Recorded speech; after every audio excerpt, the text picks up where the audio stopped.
Hello friends, how are you all? I hope everyone is cool. So in this video, I'm gonna recap the daily NQ price action. Okay, and I would love to outline every possible entries which I have outlined in my life. Some of you have missed my life, so I thought, okay, let's make another daily recap video so that you can understand when you should look for the expansion, and sometimes you will expect this type of sideways price action even if in this type of price action you are able to take some entries. Okay, if you watch until the end you will be benefited by this video, I can promise you. So this is the 15-minute chart from Nasdaq, and you can see price was sideways. Okay, it was absolutely a sideways price action. Why it was sideways? Because today is Monday, we don't have any news, and I am believing that market will be the accumulation day for today. So I am expecting beforehand that market is going to be sideways. You have to understand this fact first, otherwise it's going to be very difficult. You will be very confused when you are looking for this type of expansion and when you are going to look for this type of sideways price action.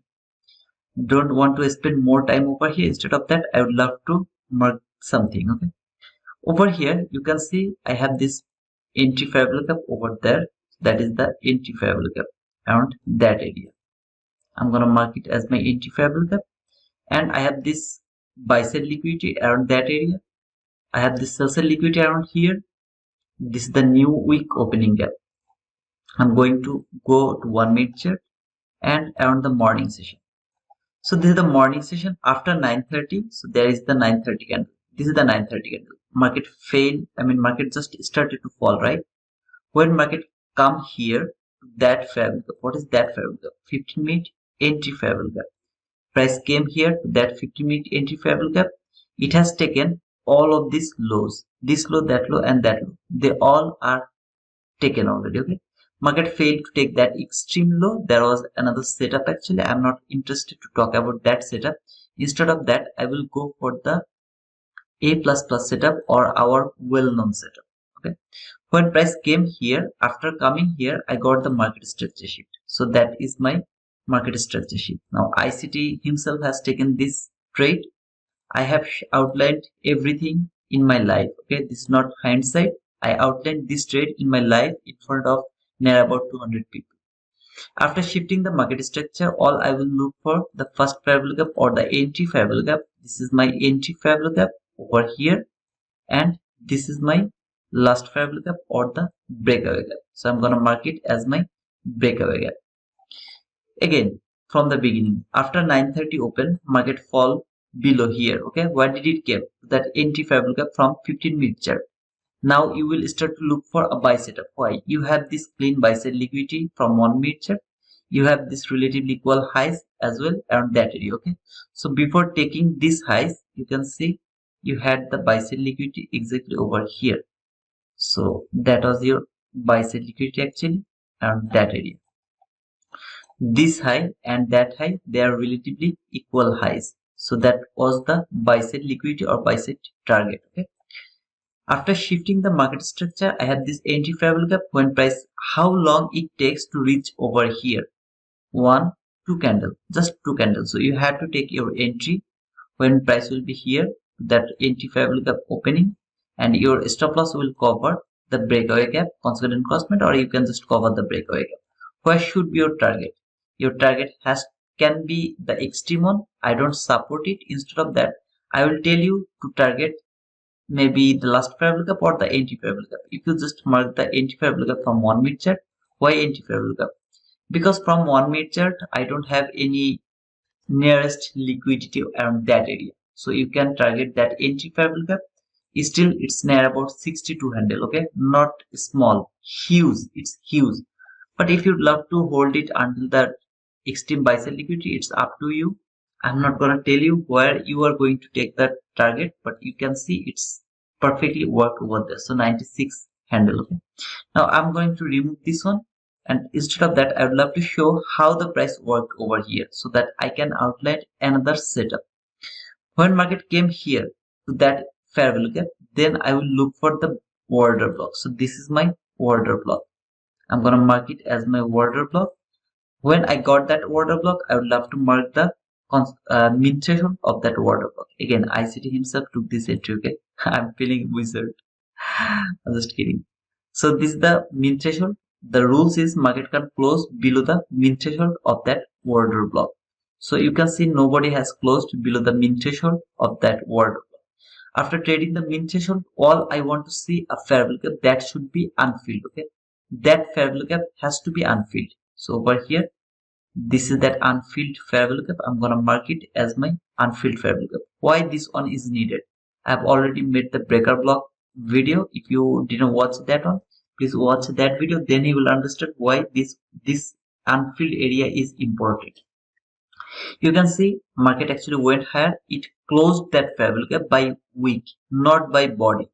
If this fair value gap is closed by body, then I will look for the breaker block entry again. Okay, so you can see market actually went higher, then come back again lower. Okay, and finally it has closed then that unfilled area by body. So over here, okay, it has closed that unfilled area by body here. This is the first time when it has closed that unfilled area by body. And over here you can see this is the shallow run actually, so it can be your extreme buy sell liquidity now. So you can put your stop target over there. That can be your extreme buy sell liquidity. Market went lower. Where did it came exactly? To that entry fair value gap, at the same time to the last fair value gap from 1 minute chart. Try to understand the fact, brother. Okay, so here is your last fair value gap from 1 minute chart and from 15-minute entry fair value gap. No entry is valid from 1 minute last fair value gap. Okay, you have to frame your trade from 15-minute fair value gap. So this is the 15-minute entry fair value gap. Also 1 minute last fair value gap.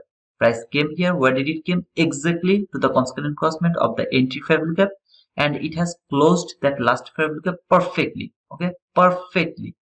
Again, when I saw that this fair value gap is closed by body, I will start to look for the breaker block. Okay, so over here this is my breaker block. I'm gonna mark that breaker block. Here is my breaker block. I'm going to mark it as my breaker block. This is my breaker block. Where should be my target? You can see here I have this relatively equal highs. Actually later market has made the relatively equal highs around that area and here. So this is also the shallow run. So I'm gonna mark it as my obvious liquidity. Okay, so this is my obvious buy side liquidity. I just marked it as my buy side liquidity. Price come here to that breaker block.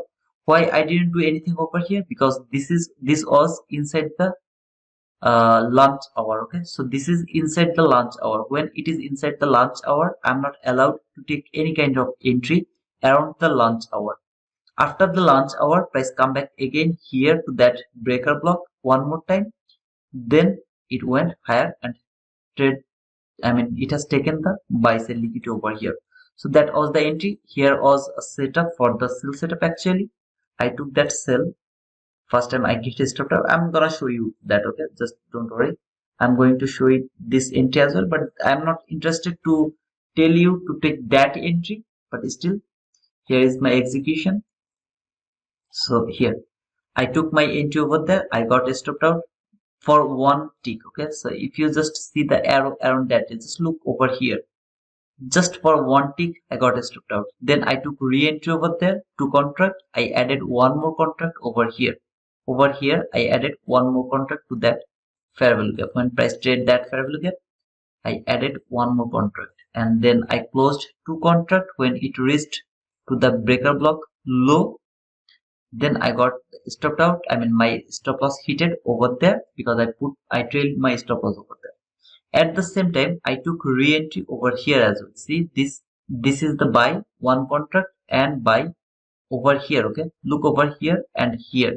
When price closed above the breaker block one more time, come back again to the breaker block. I took a buy.